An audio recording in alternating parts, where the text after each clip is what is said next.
to say welcome to everyone today. Thank you for taking the time to come down and see us. Now, as Bojan's introduced, my name is Sam and I'm product specialist for the analog products at Solid State Logic.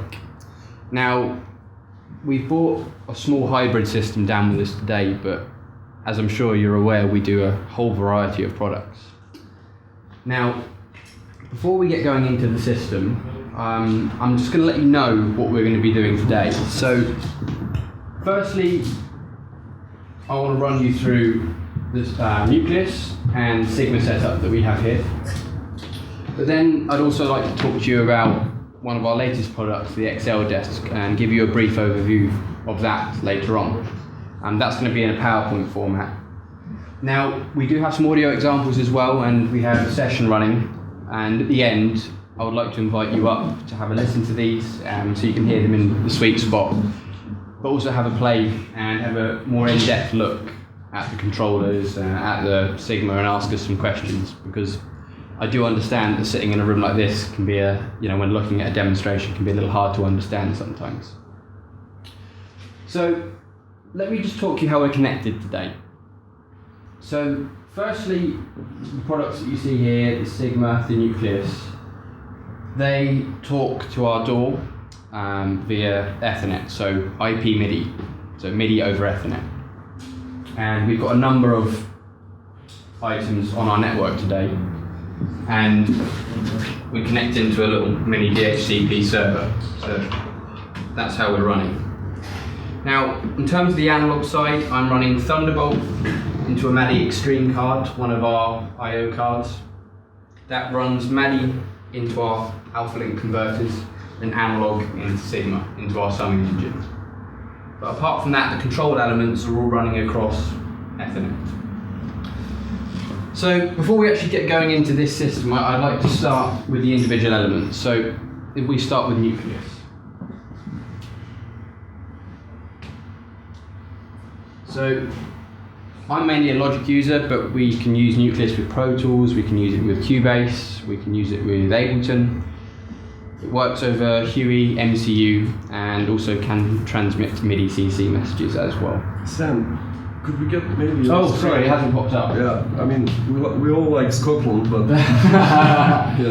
Whiskey is good, yeah.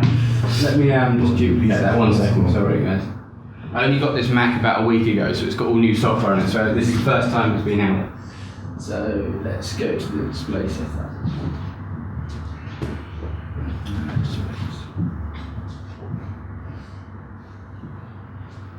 Is this the display setup? Where's it come on there?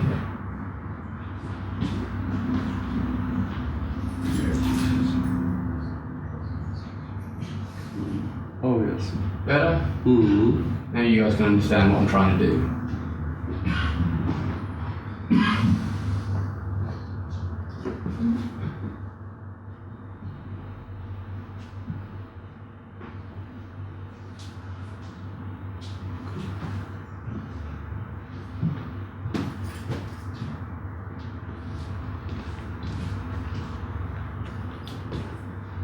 We'll give this a go, see how we end up.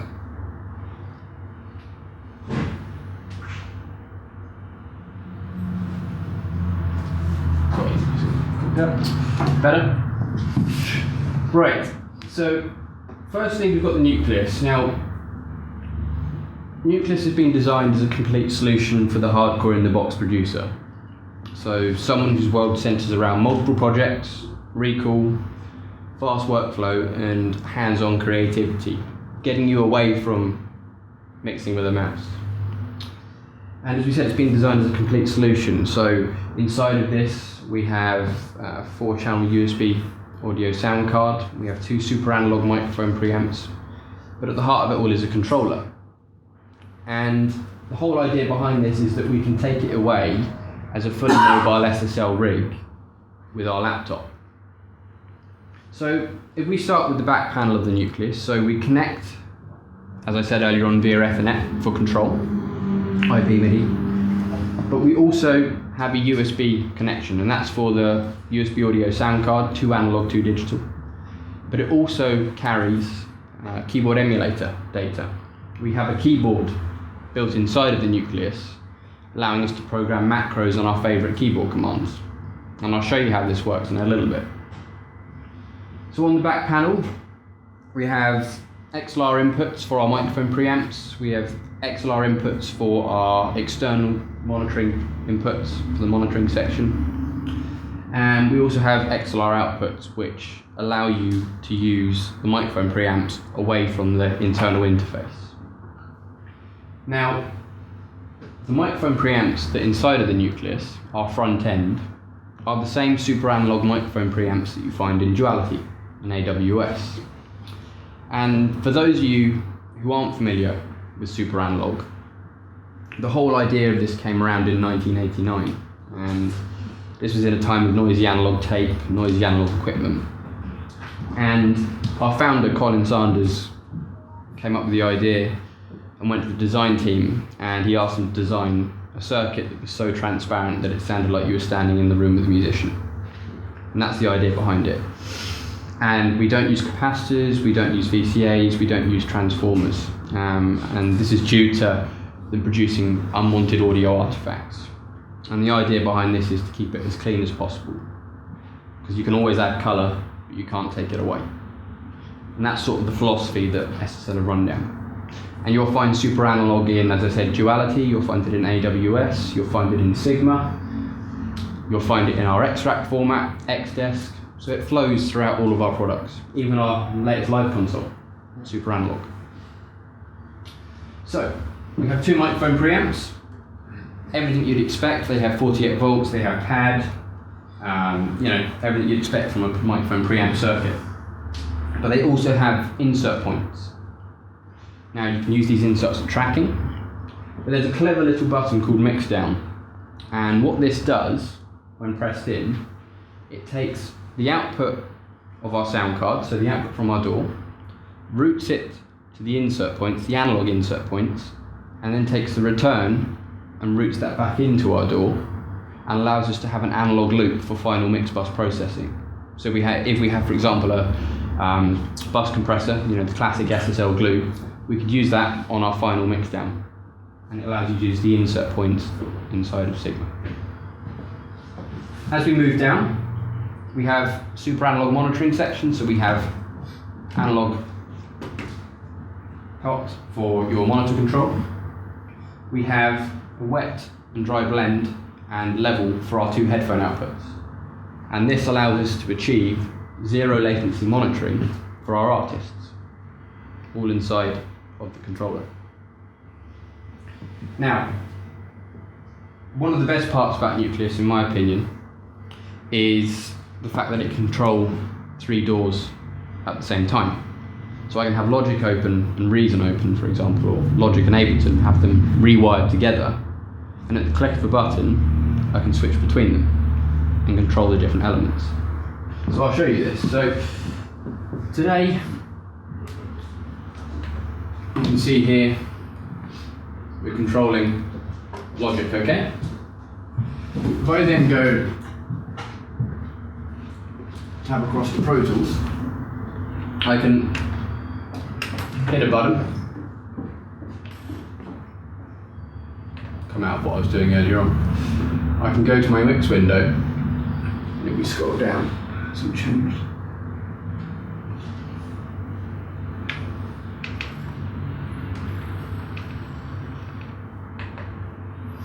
And come out, we can pull up our faders and we can control our faders.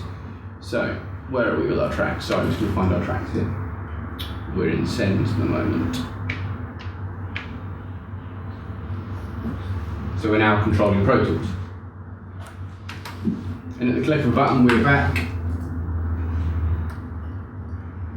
And we're controlling Logic. And we can do this with 3 doors. So I'll show you how we set this up with the Nucleus browser later on, but let's continue through our session. So, if I jump back to my arrange page, you can see here we have jog wheel, jumping between tracks and between the session. And also, we can put this into a finer scrub mode for audio editing. We can also use this for to creating loop cycles. And below that we have our transport section. We have navigation buttons that can also be used for zooming as well. And a lot of the features that you see here can be replicated across different doors, because as long as it speaks QE or MCU, we can program the Nucleus to speak to it. Okay? Does that make sense so far? Da. Yeah? Ima li nekakvih pitanja sada u ovom trenutku oko samog kontrolnog ovog surface oko Nucleusa je šta? What's that? Yeah, it's okay. Yeah, We'll continue. Yeah. we can continue. Yeah. I'll let you check in. Okay. So, at the heart of the Nucleus, we've obviously got the control surface. Now, we've got 16 motorized faders, and we've got 16 V-pots. Okay, and these can be assigned to a number of functions. Now, we obviously saw the faders and what they do earlier on, but across the top left-hand side of the Nucleus, we have a set of soft keys, and these are predefined when we load our original preset. Now, the two that are labelled on here are for Logic and are for Pro Tools. So the white ones at the top are for Pro Tools, and the one below are at Logic. Now, I can show you this later on when you guys come up. I can give you actually a bit more detail about what we can do here. But let me close this down. Now, firstly, up here we can change our track settings. So if I hold down the track button, we can change a number of things, for example our output. So you can see here our output is bus 1 at the moment, but we could change this to bus 6 or whatever we want. Whatever's in our I/O setup we can assign from the control surface. We can also create sends from here. So it's changed all of our, because of the screen, how useful. Let's go to the mixer.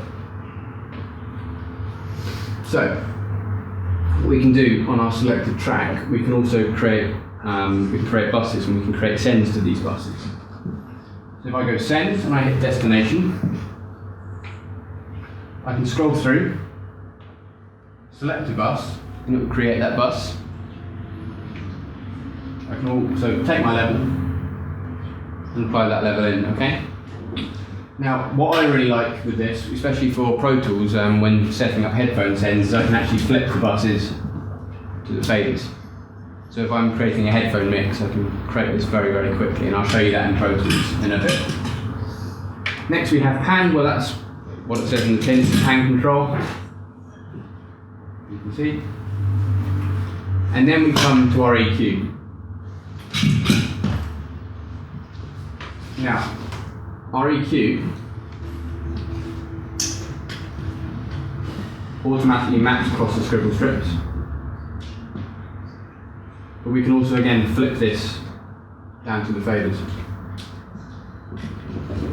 So we can EQ from the faders, which is a very hands-on experience.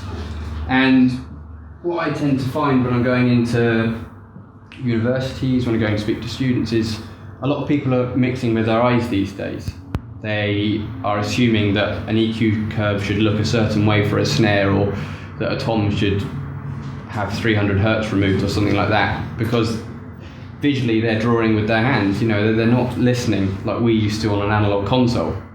So this brings back the element of actually using our ears and EQing and not just drawing in a curve because we think it should look like that. So again, it's all about moving away from the mouse and being hands-on. We can also load plugins from here. So if I go through and hit plugin, I've got all of my plugins laid out in front of me. And I can load up, let's find something that's nice here. Load up a delay. These automatically map across the strips. It can also be flipped to the fader as well. Okay? Now, we can also control software instruments from here. And one of the best ways that I've seen this used is with the guy, he had his keyboard and he was a keys player, and he used a lot of organs, so drawbar organs. Now, what he did is he had his organ plugin set up and he flipped the drawbars to the faders, so he could play his organ and actually move the drawbars with his other hand. So it was like having an organ system in front of him. So it was quite a cool thing to see him do. Now, where the nucleus gets really powerful is where we program it. And we can program our own keyboard commands. We can program macros that suit the way we work. So, the nucleus, let's try and move this around a bit. The nucleus, when we load it up, has a remote. And this remote allows us to set the different doors on each layer. So I can have, for example, Pro Tools today here, and Logic over here, and that allows me to switch between them with one click of a button. Now, we have our default layout, which comes across here, but if we go to our user menus, this is where we start programming. Okay, and this is where we program our keyboard commands for macros and so on.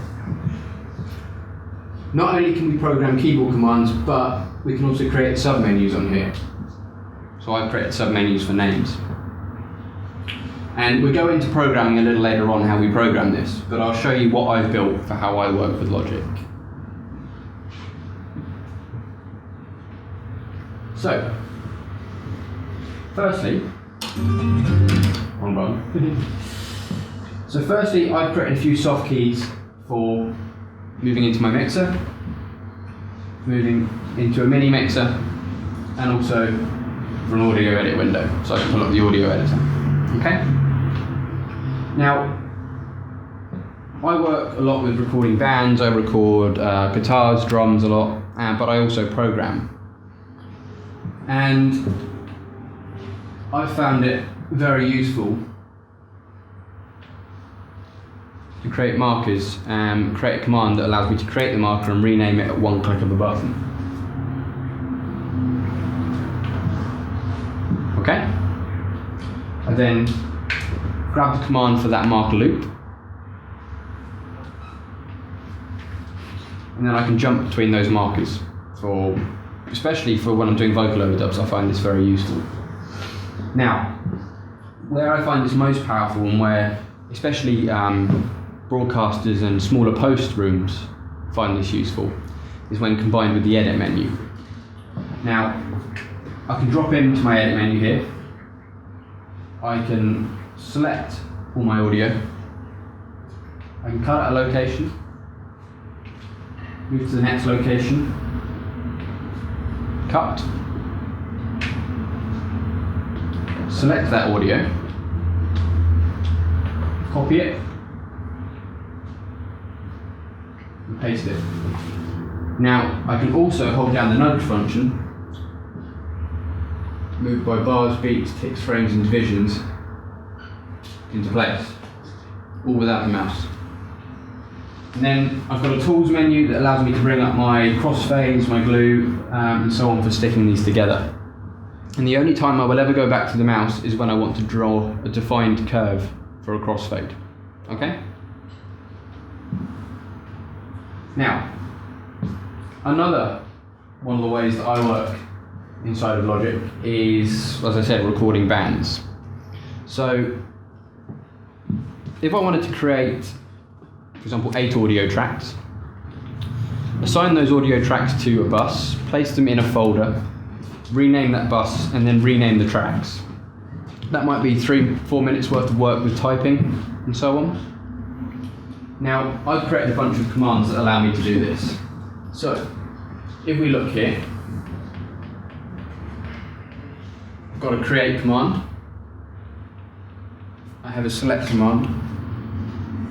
And Logic has a keyboard command called stack, which creates a bus, creates a folder, and assigns all of the audio into that for you. It does all the routing. Hit stack, enter, and then, depending on how we want to work and how we want to do this, I can go to my group names and I can go drums, guitars, or even then drum menu and go kick, snare, tom,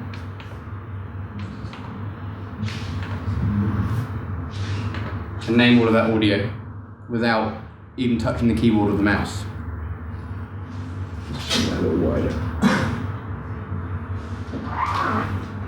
So you can see we've renamed all of those. And if we go up and look at that bus master, it's assigned all of this audio into the buses for us. You can see it's assigned the buses there. So without even touching the mouse, we've gone and made a fast process for creating buses, for setting up our session, and we saved ourselves time. Okay? Now, there's a couple of other things. So obviously we want to automate our session, and this is very easy from the Nucleus. I've got an automation key, and I can select my tracks and drop them into write. Logic gives me a warning message, because it always does. Drop these tracks into write.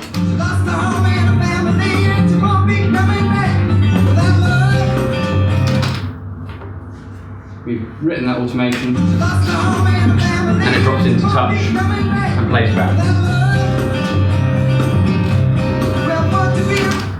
So again, it's hands-on, it's not touching the mouse, and it's actually mixing with our ears rather than our eyes, our hands. Does that make sense so far? Yeah? Any questions? No? No? Now, sometimes when I'm tracking, going into different studios, I work with Pro Tools, work with different sessions, and one of my favourite things to do is setting up headphone mixes really quickly. It makes life a lot easier. So, this session that I've destroyed, I'm going to open it again, because it's got some wonderful automation. Let's see what Pro Tools looks like. Right.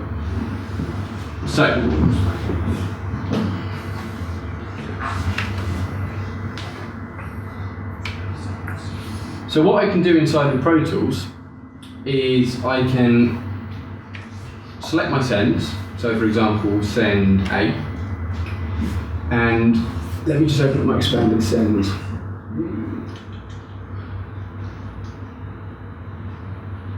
So you can see this. Now what I can do is I can hit assign, scroll through till I find an output that I want to use,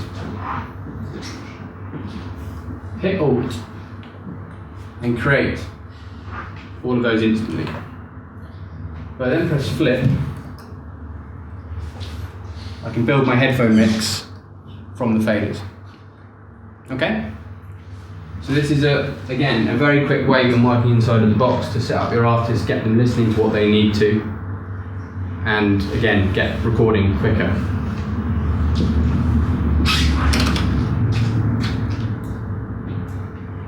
Now, today,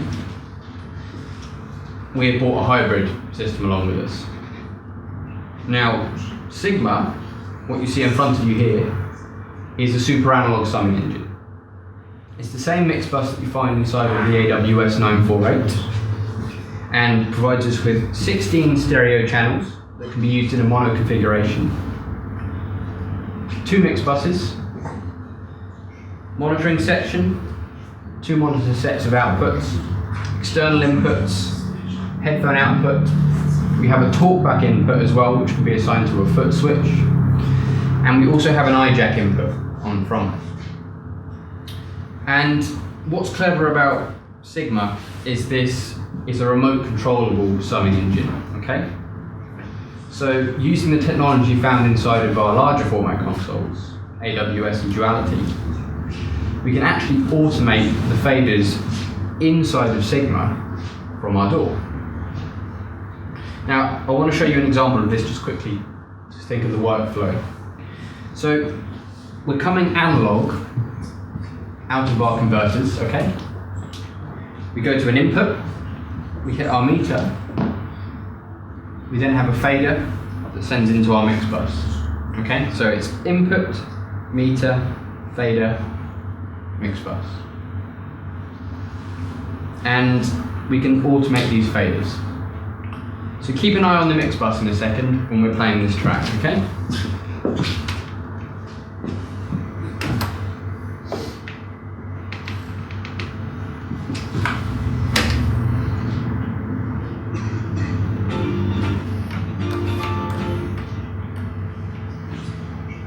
So you can see we have input, but we're not hitting our mix bus. And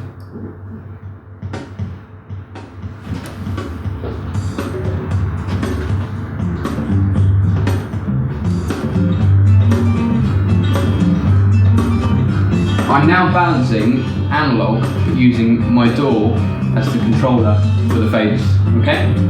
You don't even have to use a control surface to achieve this. So, the way Sigma is set up is it talks to our DAW again via IP MIDI, via Ethernet, and we are essentially emulating a control surface. This is reading as if it was a control surface today, okay? So what I've done inside of Logic is I've created a layer that speaks to the Sigma, okay? Now obviously this can't write anything, it's purely reading off of this. And what I then do is create 16 faders at the beginning of my session that talk to the 16 faders of Sigma. And this is then where we can write automation, okay? So if we then drop this into write,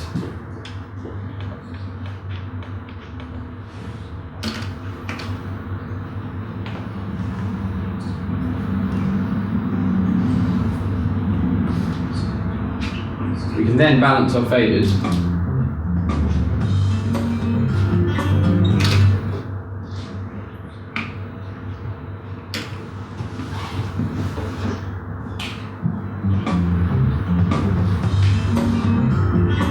And automate the analog faders inside of Sigma. Now, we don't have a piece of software like Nucleus, we don't have a browser. But what we do have is a HTML5 browser built inside of the unit. If we press the two front user buttons together,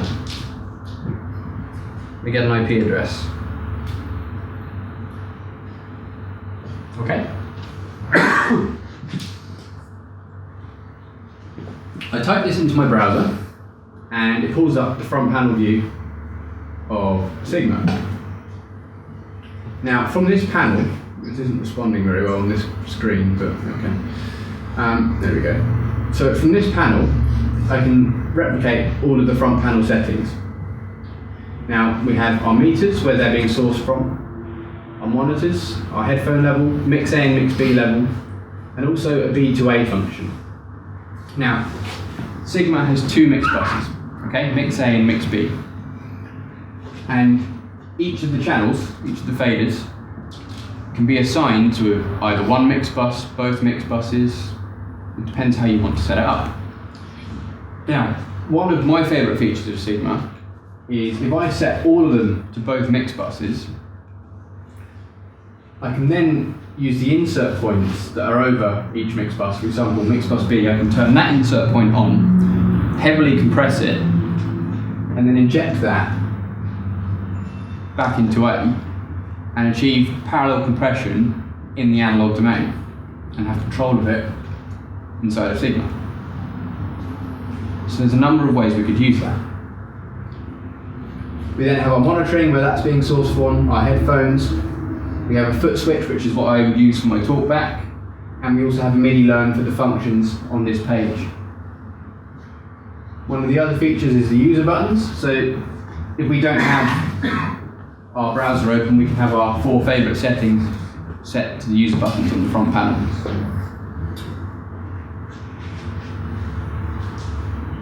This is our channel view.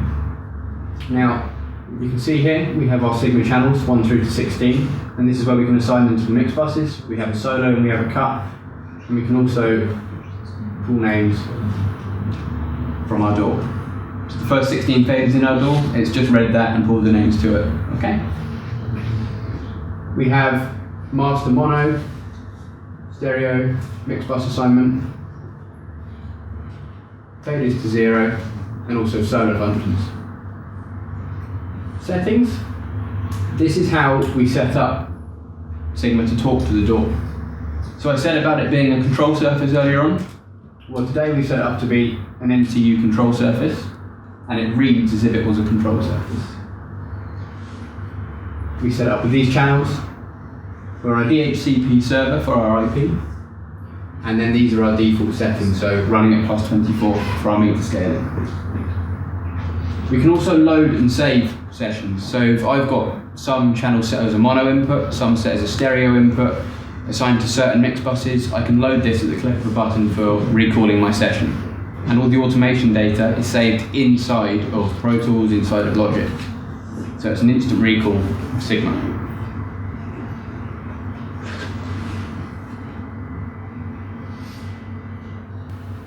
Any questions about how that is set up, about how that works?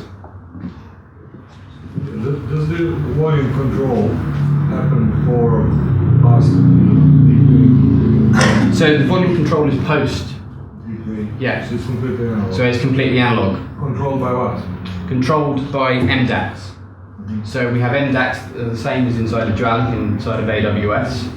And these are digitally controlled elements, so high precision ladder of resistors that can either talk to a digital control or can talk to an analog gain element.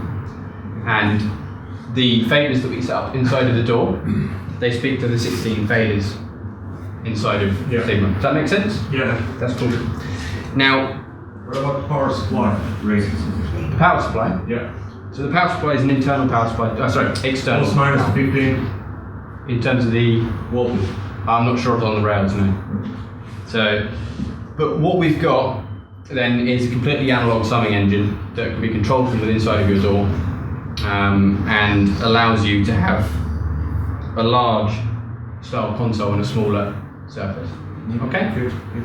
Now, where this is useful is guys moving between, for example, in educational facilities, if they've got smaller cutting rooms or smaller rooms for recording for mixing, their students can actually have an analog processing path. What changes with the metering presets? So what changes with the metering presets? So you can either G2A calibration? Or just the metering? No, just the metering, because this is only analog. Remember, this is just a purely analog unit. There's no digital inside of it apart from the control element. Mm-hmm. Yeah? Okay. So, what I would like to invite you guys to do in a bit is actually come up and have a listen to some examples, listen to this session inside of the box and also summed inside of Sigma, but sitting down in front of you is a little hard in this room. It would be better for you guys to come up in a bit, okay? You happy with that? Sure. Cool. Now,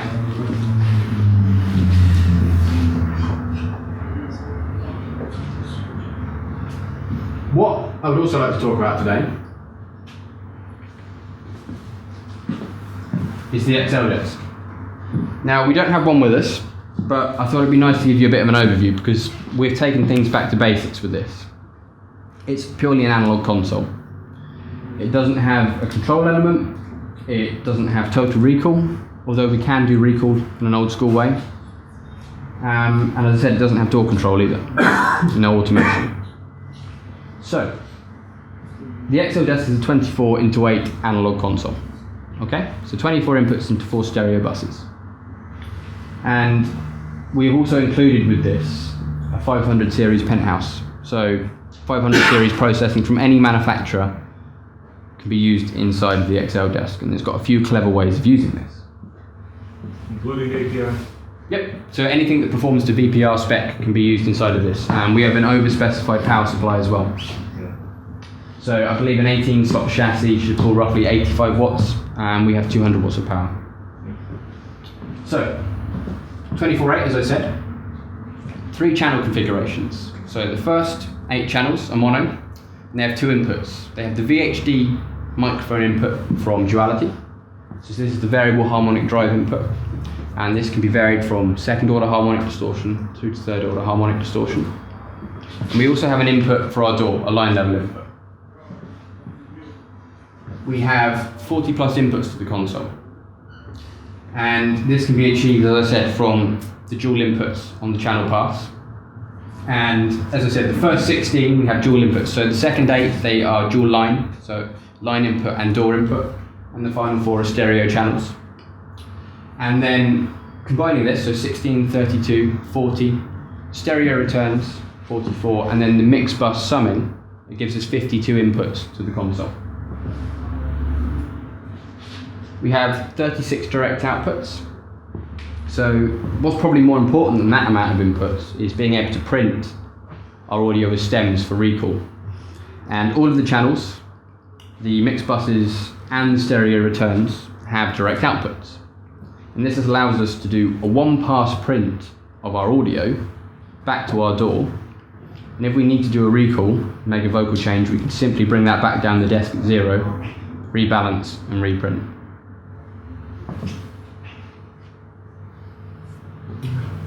Anyone want to do the maths? No? Now this is regarding our 500 series processing and our insert points. So we have 18 slot 500 series chassis. The first 16 of those slots aren't actually hardwired to the channels. They come up on D-subs on the back. We provide you with link cables, but they're essentially an external insert point, is the best way to think of them. And the most efficient way of using them is with a patch bay, because then I can create chains with my 500 processing, and I can also link them to different channels. The only two that are hardwired are 17 and 18, and these are hardwired to the mix bus A, and this is for the master bus compressor that always comes with the console no matter how you buy it.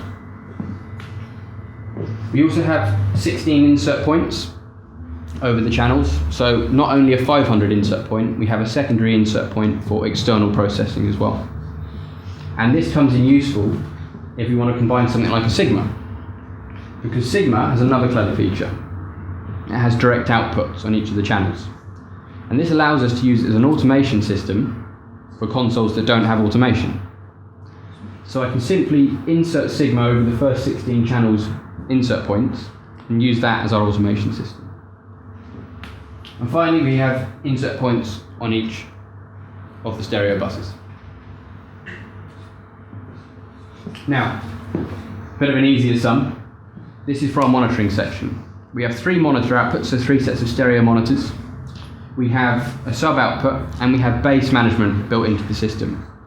We have a crossover at 80 Hertz, and we can choose which set of monitors has the bass management turned on. So, for example, our main A's could have bass management, but B's could have that turned off. And this is all managed inside of the console.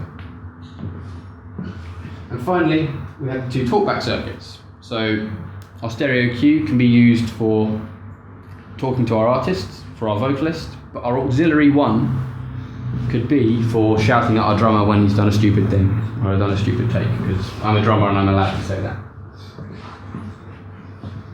We've tested it with a variety of modules, and obviously the XL desk is now out in the market, people are using it. So double wide modules, single modules, double wide mono modules can all be used. The question is clever. It's a word that SSL are known for. It's a word about integration, about products that are changing the way that we work inside of the DAW and the way we work with modern technology. But this is taking it back to basics for someone who wants an analog console that they can walk in and work on.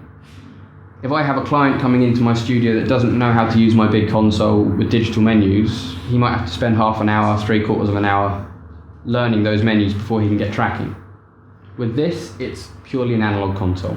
They can walk in and work on it straight away. So as I said, we have the VHD microphone preamps. And for those of you who aren't familiar, as I said, this is variable harmonic drive, and it allows us to add second order or third order harmonic distortion to our audio path. We can also pad this down and run line level signals through this for adding colour. We have our trims, we have our selection for our input, either our mic or our DAW return. We have a phase, we have the 2 insert points, and we have the channel output post button for placing our channel direct outputs post fader for doing a one-pass print of our audio. Q stereo, primarily used for setting up headphone mixes, but a clever feature also found in Duality, our large format console. is that the input that's not being used on our main fader, so for example if I'm using my mic input on my main fader, I can press the alternate button and the DAW input will be sourced to the Q stereo with its own level and pan. The Q stereo can then be injected into mix bus A, and we can double our channel count. So we have 16 big faders, 16 little faders, just as with duality. Two auxiliaries. This is where the second headphone send can be pulled from, the second talkback circuit. And finally our mix bus assignment, so mix bus A, B, C and D. Master trims, as you can see we have the 2A button for injecting the Q stereo back into mix bus A. And then our mix bus masters. Now you may have noticed we've also got a 500 button. And this is one of my favourite features. We can internally repatch the last 8 modules over our mix buses. So mix bus A would take 9 and 10, B 11 and 12, C 13, 14, D 15 and 16 at the click of a button. And if I've got my favourite compressors, my favourite stereo compressors, or whatever your favourite EQs for mix bus processing in these last slots, I can use them for tracking. But then if I want to do final processing on mixdown, I can use these over the mix buses at the click of a button. We also have a secondary insert point on those insert buses, in the mix buses. We can sum into the mix buses. So the return of our insert point can be summed with our main channel feed, the main bus feed, for more inputs to the bus. And finally we can inject these into mix bus A. An AFL for the buses too. We have a solo master section, so we have a safe, we have a clear, and we have a global AFL. And the only difference with the mix A bus is we have the fader, and we have a button for inserting the G comp, the bus comp. Monitor levels, monitor selection, so this is for our bass management, so you can see we have Mini 1, Mini 2, and Sub. And this will remember what bass management is turned on for what set of monitors. A monitor source, again we have a mini jack for our for if our friends come round or for an artist comes with a demo, they can plug directly in with their iPhone to the console and monitor that. Headphones that are sourced from the mixes but can also be sourced from fallback on the front panel. And then our fallbacks here, fallback masters, and the Talk A and Talk B. Now, and again, another useful feature is the Mon button. And this button allows you to send your mix from the studio to your artist's headphones. So if they want to hear in context what they've been doing, rather than a loud guitar for tracking, click that button and we can send it to them. And finally, the Listen mic compressor. And this is the classic Listen mic compressor that defined the 80s drum sound with Phil Collins, Hugh Padgham, and it's built into the console and comes up on a D-sub and allows you to record and process your signals with the Listen mic compressor. So that's a brief overview of the XL desk and what the XL desk can do. I would now like to take just 5 minutes for you guys to grab a drink, and I'd like to invite you to come up and actually have a look and have a play with the console, have a listen to some audio examples, and come ask myself and Bojan questions.